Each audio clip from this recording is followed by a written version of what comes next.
रामकृष्ण हरी, रामकृष्ण हरी, विठ्ठल केशवा गोविंद माधवा. फार सुंदर. आमच्या सुरेश माऊलींच्या सहकार्याला खूप धन्यवाद. त्यांचं मला सातत्याने भेटलं की आनंद वाटतो. खूप छान. आता ते कामाचं स्वरूप करून पुन्हा ही आपल्या जागी आहे बघा. ही आपली रामकृष्ण हरी जागा आहे. हो, विठ्ठला केशवा माधवा. फार सुंदर. उलट आमच्या नामस्मरणाला तुमचा हात लागला तर उजळले भाग्य आता अवघी चिंता वारली. फार सुंदर. आणि सुरेश माऊलींनी सुद्धा आहे ना नामस्मरण, नामसागर, नामलेखन सुरू केलेलं आहे आणि 5 लिहिले बाबा. चांगलं रामकृष्ण राम. फार सुंदर चाललंय. खूप छान चाललंय.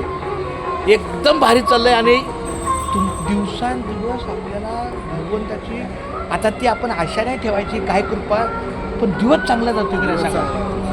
माझं फक्त ते एकाकडे पैसे बाकी आहेत ते लय फसवतो ते देवाला म्हण. तो दुकानाचे पैसे अडकले तो. ते बोललो ना फसवत असतो. फोनच बंद करून ठेव. देतो म्हणतो तासाभरानं कॉल करतो आणि परसाला बंदच करतो. असू काय चांगली गोष्ट आहे. काय हरकत नाही आहे. त्याचं कर्म त्याला आहे. काय बघा लक्षात घ्या, तुम्हाला 200 कोटी मिळाले तरी आपण काय जे खायचं तेच खाणार. त्यामुळे विषय असं काही नाही. रामकृष्ण फार सुंदर माऊली. रामकृष्ण चालते रामकृष्ण. चला.